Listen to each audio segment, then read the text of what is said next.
Because we have to start with the outfit. There's no other place to start than the outfit. I've known this is kind of your style here. This style of wear. I've seen you sport it multiple times. Tell me about what you're wearing today.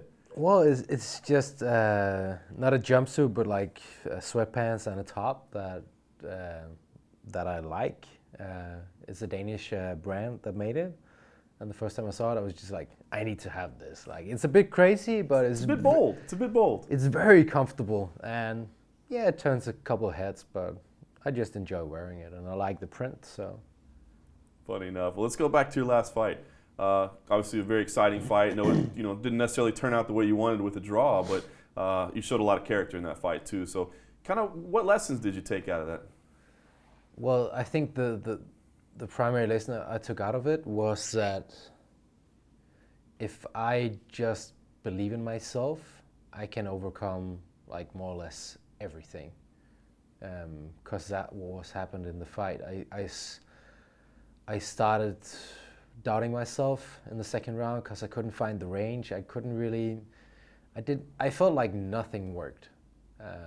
So even though I was still in the fight, I was kind of like, I was ready to just quit.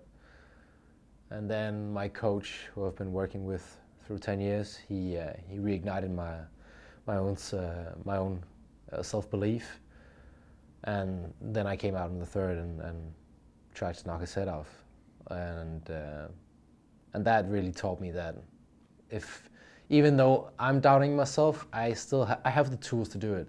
So I just have to mentally get in that zone, and then I can do everything. What was it that he said or did to reignite that? Well, basically, he told me, okay, I believe in you. I've been training with you for 10 years. I know you can do this. You've been working on this. We had the right game plan. You just need to follow it. I believe in you. Do you believe in me? And since he's one of my very best friends and has been my coach through 10 years, that kind of ignited my self-belief. So he used my belief in him to trigger my own belief. And that, kind of changed the fight. So it was me who went into the third and changed the fight, but it was, I would actually say, for this fight, it was him who did all the hard work. That's very cool, very cool. I wonder, you're still an undefeated fighter, but we hear a lot of times with undefeated fighters, that first loss kind of takes the pressure off and they don't feel like they're trying to protect this record. Can a draw do the same thing, that you kind of don't worry about the perfect mark anymore? Well, honestly, I've never been too worried about being undefeated. Like, it's cool when you promote yourself, but honestly, I've never thought about, hey, I'm undefeated when I step in the cage. When I step in the cage, it's just me and the other guy. Records and whatever doesn't mean a shit. Yeah. Like, so when I'm in the cage, we're fighting. Doesn't mean if he has a 13-15 record or I have a 15-0 record or something like that. Doesn't matter. When we're in the cage, we're fighting. And he's trying to take my head off, and I'm trying to do the same to him. So it's nice to have the undefeated record, and I see it from a marketing point of view. It's kind of cool. But for me, like, deep down, it doesn't really matter that much. Makes sense.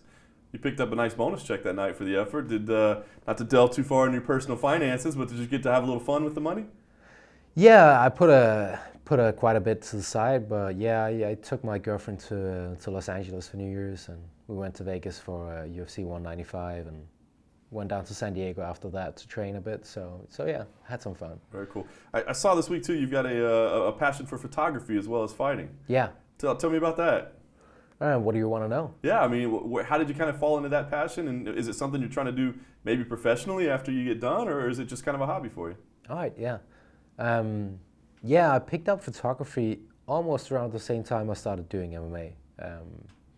Started doing MMA a couple of months before I moved to Copenhagen from another city in Denmark. And around the same time, I bought my first DSLR and got hooked. So I've been doing it kind of like at the same time as the MMA, but spent more time on the MMA part. But it's still something I do as a hobby. Right. And then, yeah, my hopes are if I can't stay involved in the sport when I'm done fighting, like coaching or commentating or doing whatever, I'm looking to become a photojournalist. Oh, very cool, very cool. All right, let's talk about this fight here. You were supposed to fight Bartos Mezvinsky.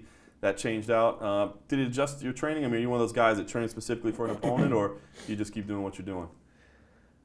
Well, I do both things. I just train what I want to improve on, but also we have a very specific game plan for my opponents. So, but yeah, Fabinski has an orthodox stance, and Cummings has a southpaw stance. So, of course, that changed things up a bit. But they're both primarily grappling based. Fabinski is kind of one-sided. He really just wants to take people down and lay and prey on them. Whereas Cummings is more dynamic, and he stands and strikes and has pretty heavy hands and has decent wrestling and very good submissions. So, of course, we adjusted the game plan according to that. Yeah. What is your assessment of Zach Cummings as far as an opponent goes? I mean, he's a guy that has a nice record in the UFC, but hasn't really been fighting much. He's had to deal with some injuries. What kind of a test do you think he's going to provide for you? Well, he's going to be a good test because he brings a very diverse package. Like he swings, and he looks to have pretty heavy hands. He's southpaw. He's got decent wrestling, and he's quite a good grappler because he submitted a lot of guys. So it's a nice test. If he's better than my previous opponents, I don't know. They were pretty good as well, even though they haven't been able to fight since. They were pretty decent, but yeah, it's gonna be a good test. It's gonna be a good fight. I think whoever wins this fight is gonna gain a lot from it. Yeah, for sure. In a perfect world, how does this fight play out? I mean, would you like to go in there and get done quick, or did you kind of enjoy that back and forth battle, the fight of the night type performance that kind of etches your name in with the fans? I know it's probably not fun on the body, but how would it play out perfectly for you? Well, it's, a 6-second knockout would be awesome, but so would a very exciting fight where I end up winning and getting a fight of the night bonus. So I don't really have any preference. What happens in the cage is, it happens. So whether it goes fast or goes to the judge's decision or whatever, as long as I get the win, I'm happy. If I finish the fight before time, then I'm excited.